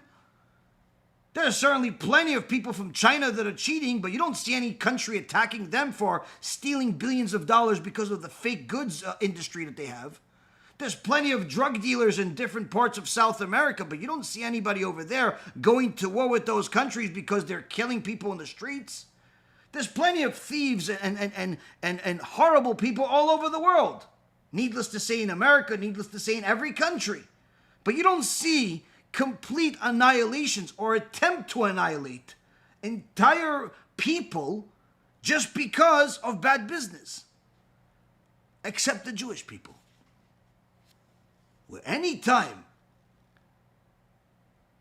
there's a large part of us are caught or accused of doing dishonest business, there's constant threats of annihilation, complete annihilation, even to the ones that are not related to it. You saw 50 people stealing money, charging interest that's obnoxious and predatory, and now you want to kill 15 million? It's like saying one Mexican guy robbed a bank, so go and conquer Mexico. One black guy beat up some old lady, so go and destroy Africa. Like, it's just the stupidest thing in the world. That's because HaKadosh Baruch Hu is trying to tell you here. Anti-Semitism is not part of logic. It has nothing to do with logic. It has to do with a divine hand in the world. If you are a superficial thinker of today, thinking that you need to get immediate answers at face value, you're going to look at the Torah and you're going to be confused. Why? Because you're not going to see the connection. You're going to see that one paragraph talks about scales, weights, dishonest business, forbidden, dishonest business. The next verse says, don't forget your archenemy, Amalek, that did not fear God. Destroy them. Okay, but at least tell me they're the ones that are cheating in business, maybe. But no. Rashi says that's because Hashem is trying to teach you. Anti-Semitism comes from his hand. It's a tool he uses in order to get his children to do tshuva. During this month of Elul is an opportunity for every single Jew to change their ways. But this is simply another tool that you're going to get to motivate you. If you are part of a dishonest business, or you know somebody that's a part of dishonest business, but yet doesn't realize the ramifications. You should let them know. Every single transaction they do dishonestly, whether it's in a lending business or a jewelry business or a technology business or a car business or any business that they're in, and they're doing it dishonestly, they should know they are giving fuel to the next Holocaust. How so? Our Holy Torah tells us the reason why these two things are connected to each other is because of the ultimate battle between good and evil that began with Yaakov and Esav. Yaakov being good, Esav being evil. Esav is not just a person, but is literally the representation of evil. And this Esav, Rabotai Karim, he denied the complete monitoring of HaKadosh Baruch Hu in this world and completely disregarded any will of doing the right thing. From him came Amalek. And Amalek has the same letters as the word me'ukal. That's where it comes from, the word me'ukal. Me'ukal means twisted or distorted. And that's in essence the mindset of Amalek. The mindset of Edom is distorted. They have one thing that's true and they'll build 55 different lies over it. Still thinking because it has one thing that's true that everything else remains true as a result. All comes from his distorted mentality, because Amalek has no desire to do the right thing. But Amalek is giving power over the Jewish people when the Jewish people act like him. Because Yaakov, his name was also Israel. And that's our nation's name is Israel, Am Israel. Israel also comes from the word Isaron. Isaron means to be straight, honest. Yaakov represented honesty.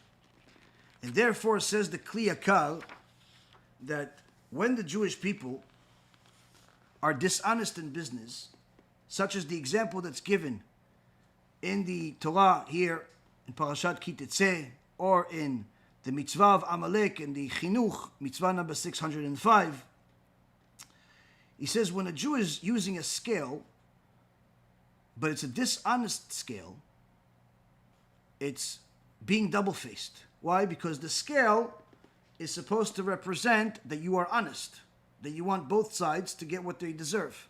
But if it's a dishonest scale, then it's no different than the pig who has the split hooves but doesn't chew his cud. He looks kosher, but really he's not on the inside. When you have a scales, when you have a storefront, you have a business, you have all types of fake customer reviews that you're honest, but in reality you're a cheat, it's double whammy of evil. Because not only are you cheating and planning to cheat, but you're representing something honest. This is the twisted nature of Amalek. And therefore, when Am Yisrael acts like Amalek acts, then all of the things that they do empower Amalek instead of empowering the Jews. And when Amalek gains more power, it attacks. When do you go to war? You go to war when you have the most amount of power. When does anti-Semitism happen? When Amalek is at its highest power. And the more that Jews go with dishonest business, the more they're empowering Amalek, and the more they're actually readying the next Holocaust. This is why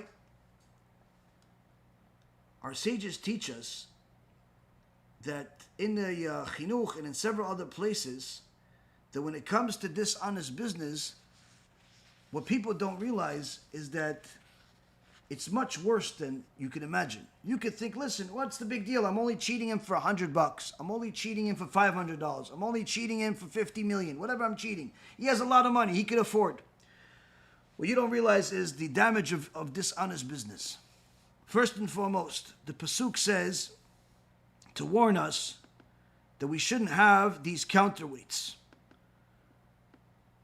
or two different measuring systems, one honest and one dishonest, in order to teach us that if you have this and you conduct dishonest business, there's a promise from heaven that there's going to be a measure for measure judgment, that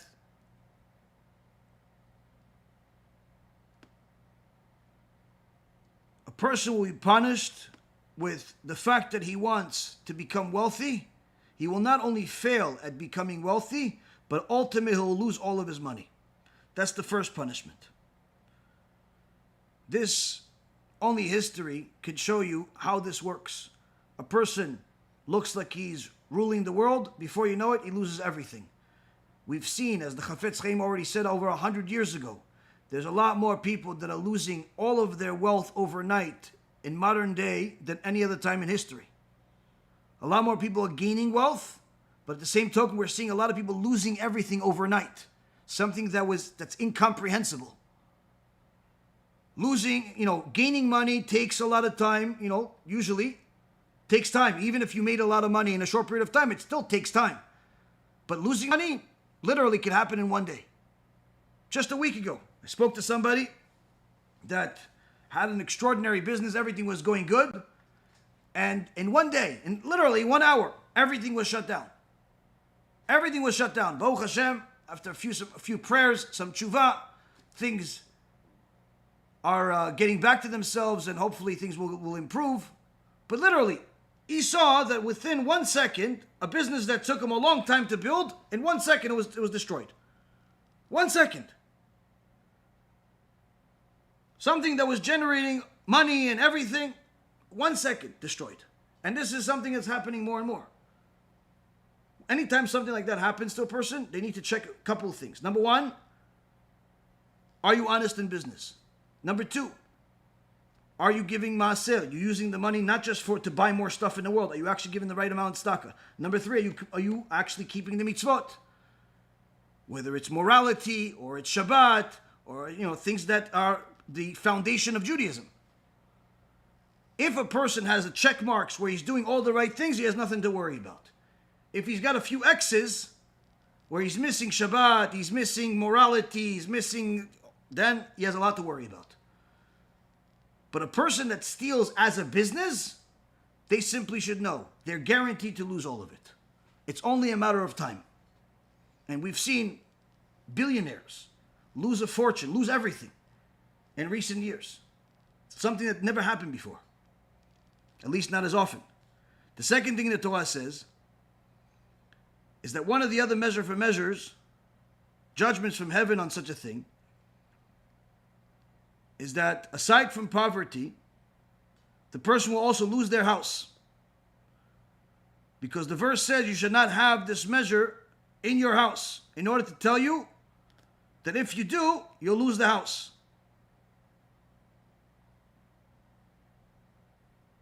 And lastly, that if a person is honest in their business, then you'll eventually succeed. Now, some people may not be scared of losing because they have so much, and they figure, how could I lose everything? Hashem has to destroy the whole world in order to take all the real estate, all the stocks, all the bitcoins, all the private companies. Yes, to destroy the whole world just to take all the money. No, you forgot. He doesn't have to take all the money. He can just simply take you instead of the money. And a person says, yeah, but I gave a lot of tzedakah, so I'll be in a good place. Wrong. Why? Because the Gemara in Masechet Baba Batra, page 88b, says the reason why the Torah finishes with the words Kol Oseh Ele, anyone that does these, all of these, is in order to compare the crime of immorality to dishonest business. To tell you that when a Jew is dishonest in their business, it's actually worse than immorality. It's worse than adultery. It's worse than prostitution. It's worse than wasting seed. It's worse than whatever immorality you can think of. Why is it worse? I mean, technically, if you look at the punishment itself, certainly wasting seed or adultery or any of the other ones that are there, the punishment is much worse. So why is the Gemara saying that dishonest business is worse? Because anytime a person stole in business, but in a way of doing business, it's very different than if somebody committed immorality. Because if he committed immorality, he knows he did something wrong. He doesn't need the rabbi to remind him that cheating on his wife and committing adultery is wrong. He doesn't need to remind her that cheating on her husband and committing immorality is wrong. She knows. He doesn't need to remind him that wasting seed is wrong. Why? His body, his own neshama already feels it. He doesn't need to tell him that immorality is wrong. Why? Because you know it already. And therefore you know that you have to do tshuva for it. On the other hand, when somebody makes it their business to steal, where they're in one of these cash advance businesses and they're in a predatory lending industry that's charging 50, 500, 4,000% interest, all types of ridiculous numbers. And you think this is an honest business, you think that this is good business, what you've done is you've turned the pig into a kosher animal. And therefore the person that's in that business, whether it's the cash advance business or any other dishonest business, they don't see what they're doing as wrong. And therefore they never do tshuva for it. So while the guy that committed adultery knows what he did is wrong, and may not do tshuva for it now, but perhaps down the line, he will do, because he always knows it was wrong. But the guy that cheated in business never thought about it being wrong. Why? Listen, I was just making money. I was hustling. He doesn't realize hustling is not allowed in Judaism, because that means dishonest business. The real meaning of hustling means dishonest business. It's not allowed in Judaism. So going back to our original topic, or source of the topic, which is the debate between the primitive, ancient wisdom versus the modern day.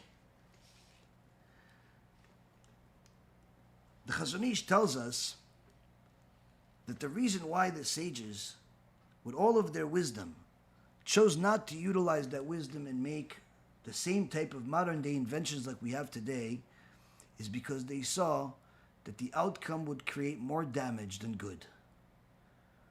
When a person is looking at things from the perspective of Torah, they're looking at it from the perspective of wisdom, which looks at things from every single facet that you can. Number one, is it allowed according to God or not? Number two, what did the sages have to say about it? Number three, what could go wrong? Number four, do I really understand it enough to answer these questions? And the list of questions goes on, and all of a sudden you start finding yourself to be like a Talmudic scholar asking 50 million questions about something that seems superficial and simple to the average person. All of a sudden, the format of the Talmud makes sense to you. Because if you want to make the right decision, it's not just asking questions. It's knowing which questions to ask and knowing who to ask. And that's why when the families of Garmu and Avitnas were originally viewed by some people as greedy people, they explained themselves and therefore got everyone to understand that their reasoning is good. Who are these Garmu and Avitnas family? The Gemara in Masechet Yoma, page 38a, say that the Garmu family had possessed the art of making the lechem apanim. the showbread that they used at the Bet HaMikdash, that they had 12 loaves put into the place and stay hot like they just came out of the oven for an entire week. After they were there for a whole week, stayed hot like they just came out of the oven, without being connected to anything, without being inside an oven, being outside. They would take them out, simultaneously replacing them with a new dozen breads at the same time, so there's never a time where there's no bread in there. And then they were able to give them to the people, to the Kohanim, to eat them. But somebody asked them, how do you do it? How does the bread stay hot for a week? Even if it's not, I'm not going to take your job for the business or for the Bet HaMikdash. I just want to do it at home. I want to make a piece of bread that stays hot for a week and just eat it whenever I want. They wouldn't disclose the secret. The same goes with the Avitna's family, Avtina's family, who had knowledge of how to make the Ktoret, where it would have a pillar of smoke go all the way to the sky that's completely straight, by adding this special grass to it. When they were asked, why, tell us how to do it, even if we're not doing it for the Bet HaMikdash, just I don't know, I want to have something cool in my house. They didn't disclose it.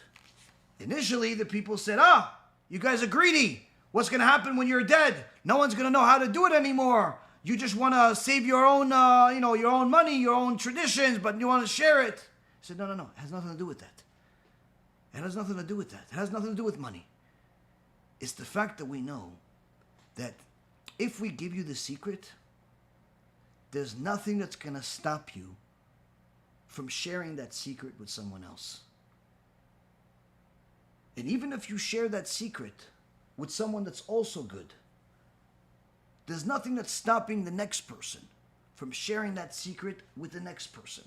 And at some point or another, somebody that's a thief, somebody that's dishonest, somebody that's an enemy of God will find this secret and will then utilize this holy secret for idolatrous reasons.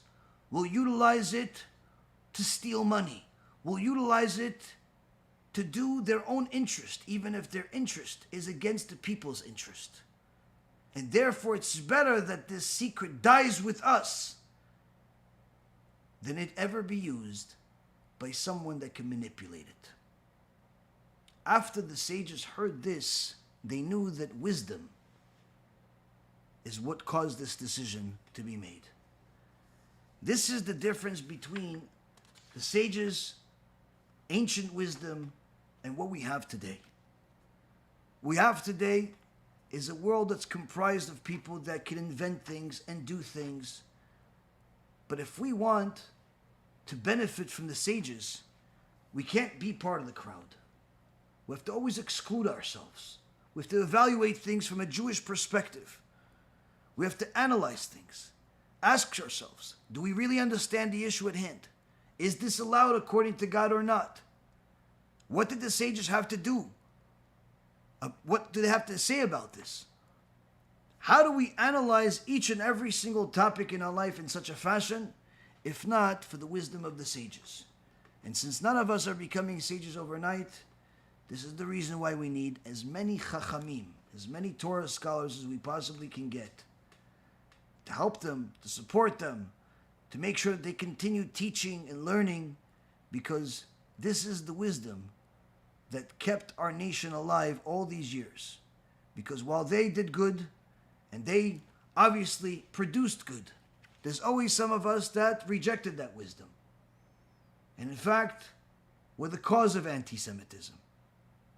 By doing dishonest business and empowering Amalek. We're both part of the same nation. When the enemy judges, he's judging everyone together.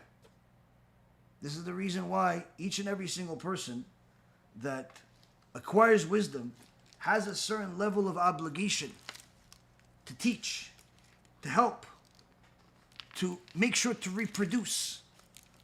this type of mindset, this type of thought process, this type of lifestyle. Now, you don't have to necessarily be a very wise person in order to know that this is wisdom. But you do have to have some courage in order to teach it, in order to live it. This is why the prophet Isaiah says that if a person simply looks at the superficial things, like fasting and all of the exterior things, thinking that this is the will of God, they're mistaken. As he says in chapter 58, verse 3, why did we fast and you did not see it? Why did we afflict our souls and you did not know? This is the people complaining to God because he's still punishing them despite them, fasting. And the prophet answers in the name of God and he says, behold, on your fast day you seek out personal gain and you extort all your debts because you fast for grievance and strife to strike each other with your debts, with a wicked fist. You do not fast as befits this day.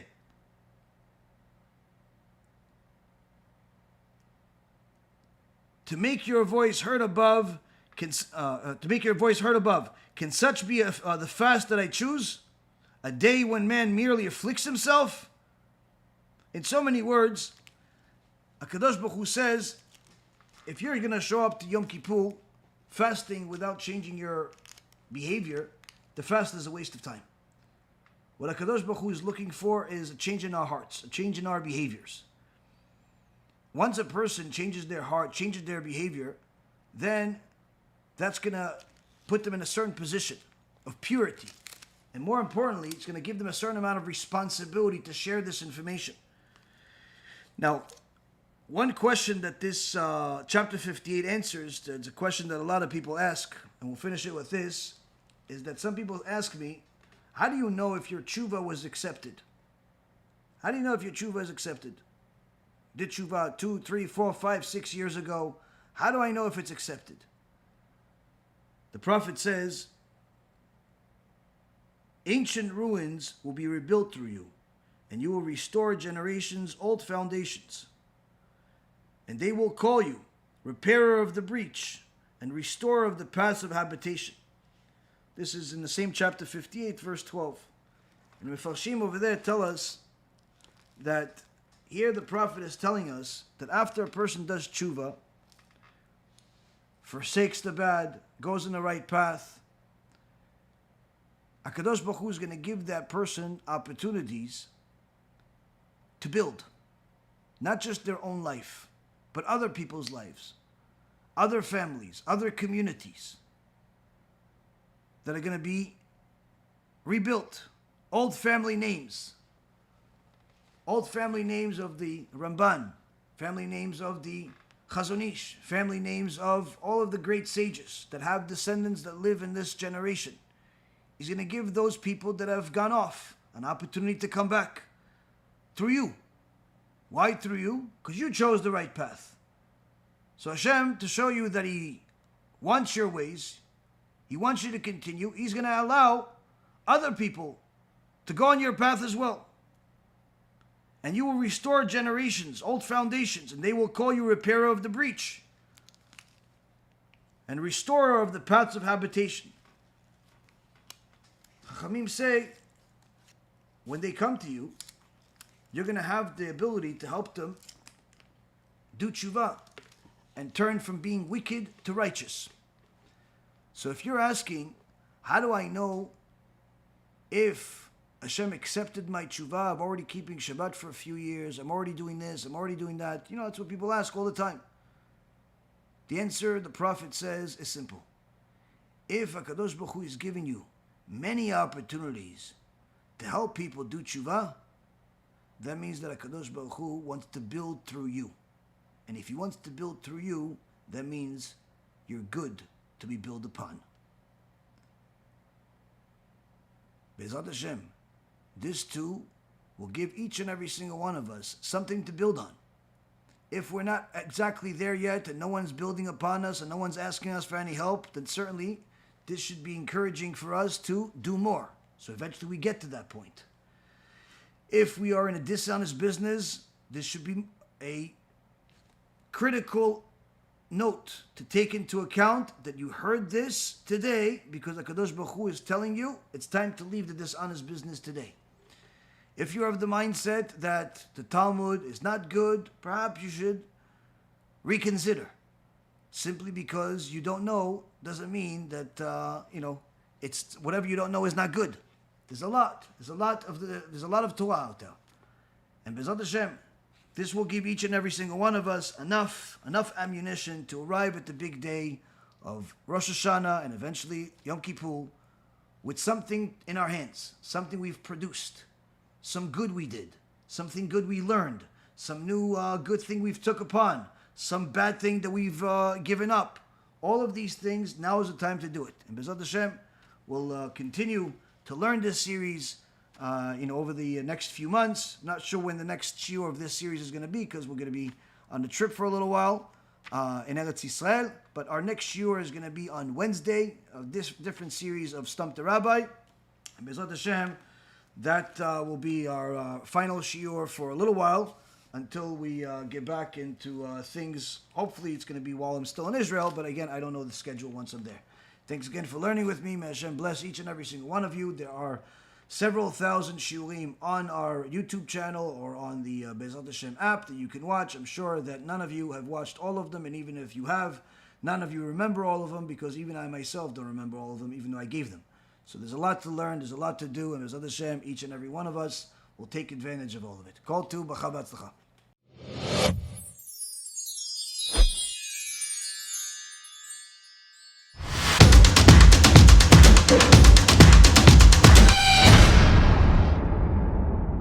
זה ידידי הרב ירון ראובן שמסר את נפשו ומוסר את נפשו, ולכן ידידיי ואהוביי אני רוצה לעשות לו כאן הפתעה הערב. אני צריך מכם 10 או בחורים או אברכים שיקבלו עליהם ללמוד את הש"ס בשנה, 7 דפים ליום, 3.5 שעות ביום. בעזרת השם יזכו במלגה מכובדת מארגון בעזרת השם. ש"ס בשנה, מי שהראשון מוזמן, הראשונים יבואו לשולחן הנשיאות בזריזות. ברוך השם, 17 לומדי תורה שקיבלו על עצמם את סיום הש"ס. 17 סיומי ש"ס בשנה לכבודה של תורה, לכבוד עם ישראל, לכבוד הקדוש ברוך הוא שישתבח בבניו ויאמר בני בכורי ישראל. עמלי תורה שקיבלו על עצמם לבוא וללמוד 7 דפים ביום, לבוא ולזכות את עם ישראל. ברוכים תהיו.